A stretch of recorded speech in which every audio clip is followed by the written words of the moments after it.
Hi, I'm Mark Mandelbaum, Chairman of Lanterra Developments, and I'm very, very excited for this episode of Lanterra Live. I'm here today with a very good friend, the head of our advisory committee at Lanterra, a very valued part of the real estate finance community. Until recently, Calvin was the vice chair of the real estate lending group, and I think it's fair to say in that capacity that you had your finger in almost every critical financing that was done, certainly in the GTA and probably across Canada. It is an honor to have you with us because I think our listeners are going to be very interested in what you have to say. Great, thank you, Mark. So Calvin, you just retired, and I think our listeners would love to glimpse inside a typical, not necessarily CIBC, boardroom of bankers and how they are dealing with these challenging times. So I think, Mark, it's interesting. Different banks deal with these things in different ways.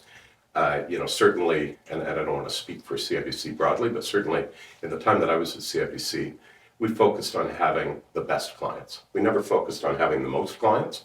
It was most important to us that we had the very best clients. The result is that, even when the market is challenging, you're depending on those clients. For sure, we're depending on their ability to construct and to add value to land and so on. But really, we're saying these guys are the best at what they do, and we're going to support them. And it's going to be more fun supporting them in a hot market, but we're going to support them in every market.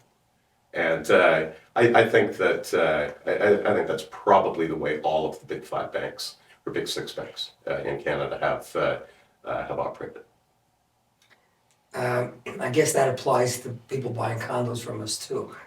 Well, it does, and I think it's you can't overestimate the value and importance of the real estate business to the Canadian banks.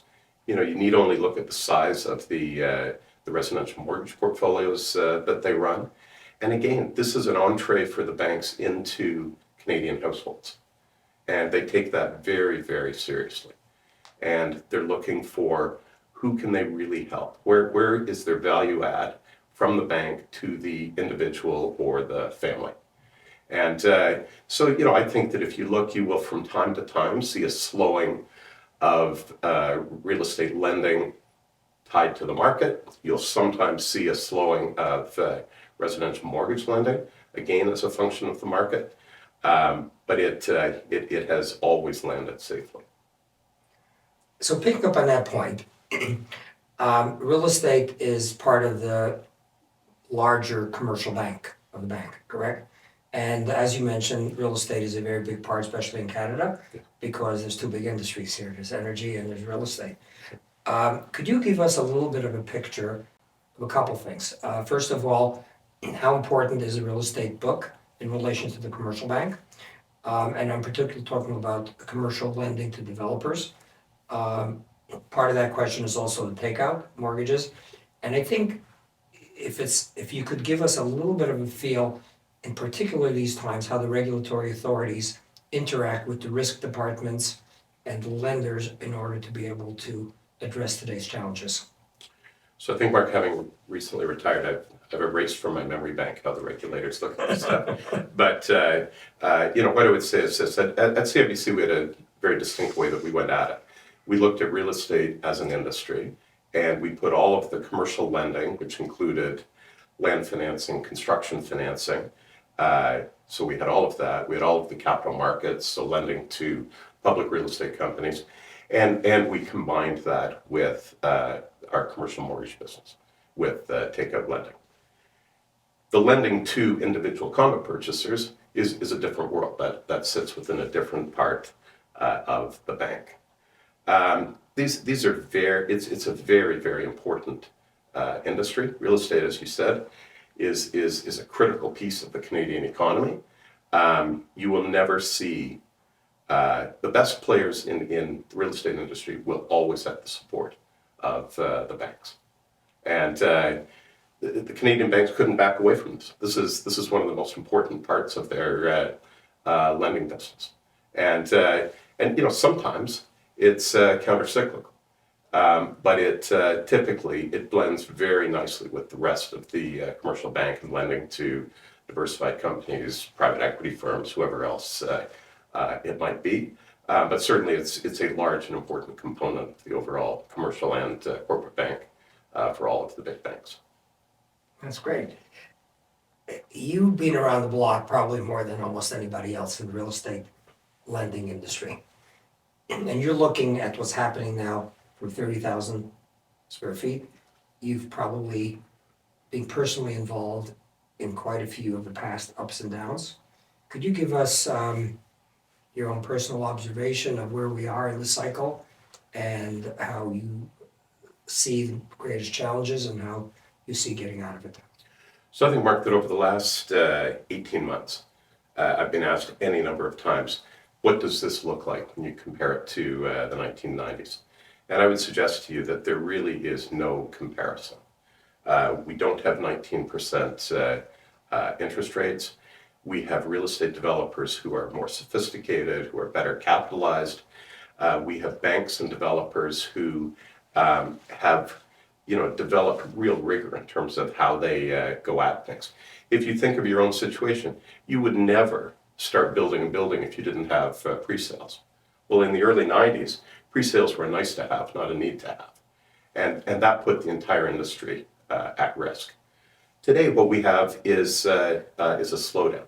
I think it's a slowdown related more to purchaser confidence than it is to interest rates, but certainly the two would be somewhat intertwined. My great concern, Mark, for the industry is that when we don't have active buying today, and as a result, we don't have buildings being built today, when the market comes back, and I think that that's going to be in the relatively short term, when the market comes back, particularly for high-rise, you would know the timing better than me, but there's a 5 to 7 year lag between selling the first unit or pre-selling the first unit and delivering a finished building.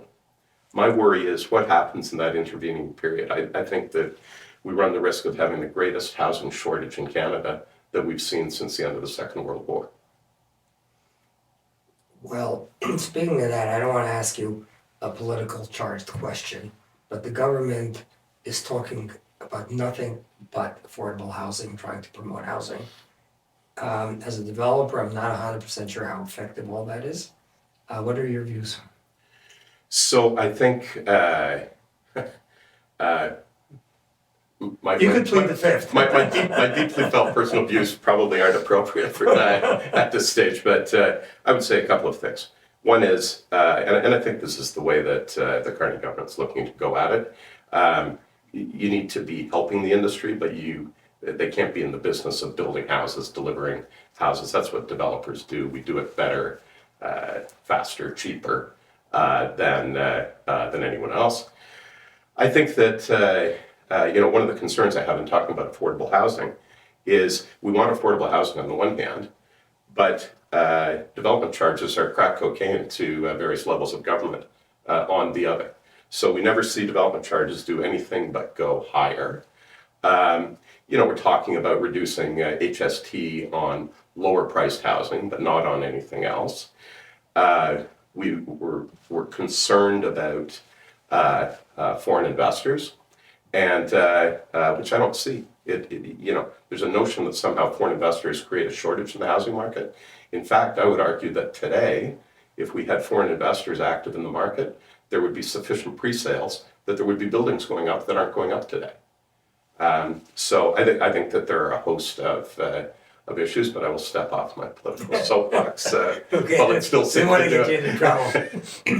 So as a wrap up, I'm going to sort of throw some keywords at you, and you tell us where you think they're in the system and where they're going to go. Interest rates. So I think that interest rates are going to come down. You've had Benny Tal on here, and he would be a way better judge of that than me. But I think that we're seeing a slowing economy. We have concerns about unemployment. I think that rates are likely to fall. But Mark, I would go back to my earlier point. I think that in the housing market, what we need is confidence. Interest rates are still at historic lows.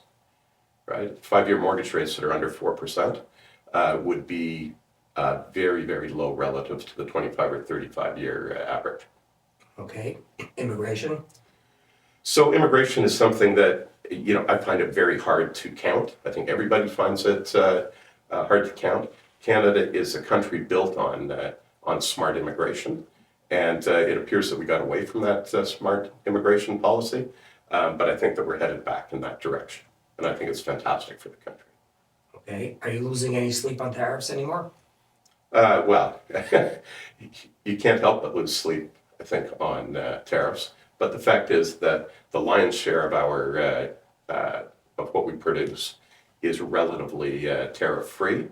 This goes, I think, to the notion of confidence. If people aren't confident that the end has been reached, and we saw more new tariffs this morning that probably have less impact on Canada, but certainly have global impact. I think the tariffs cause problems in terms of confidence. Okay, one last question, and you probably could answer this better than anybody else. When will liquidity come back into the market? Well, I think that liquidity is going to follow confidence. And I think that what we see is that the best real estate today is in the best hands. And that is absolutely critical. In a market that has been very challenged for probably the last 18 to 24 months, I would argue that there have been remarkably few defaults. And why is that? It's because the best real estate is in the best hands of the people who are going to add the best value to that. All right, I think I'm going to finish by one last word. You recently retired from the CIBC, and Victor is following you. So you got any golf games scheduled? Well, I think that I'm not sure that Victor would appreciate you saying that he's following me. I don't think. Well, he's following you to retirement. I don't think he woke up one morning and said, "Oh my God, Calvin's not in the bank. I think I'll retire." Listen, it was an absolute privilege over the last dozen years to work with and for Victor, and I think that he's gone through change of leadership, as he does everything else, in the most professional way imaginable. And I'm a terrible golfer. I used to be a good tennis player, and Victor's certainly a good tennis player. So maybe we'll play tennis rather than golf. All right, so Calvin, it was great having you on. I think our listeners are going to be very fascinated on some of your words and wisdom. I'd love to have you again sometime, maybe when time's a little better, and you could say we told you so. Thanks so much, Mark. Appreciate it. Okay.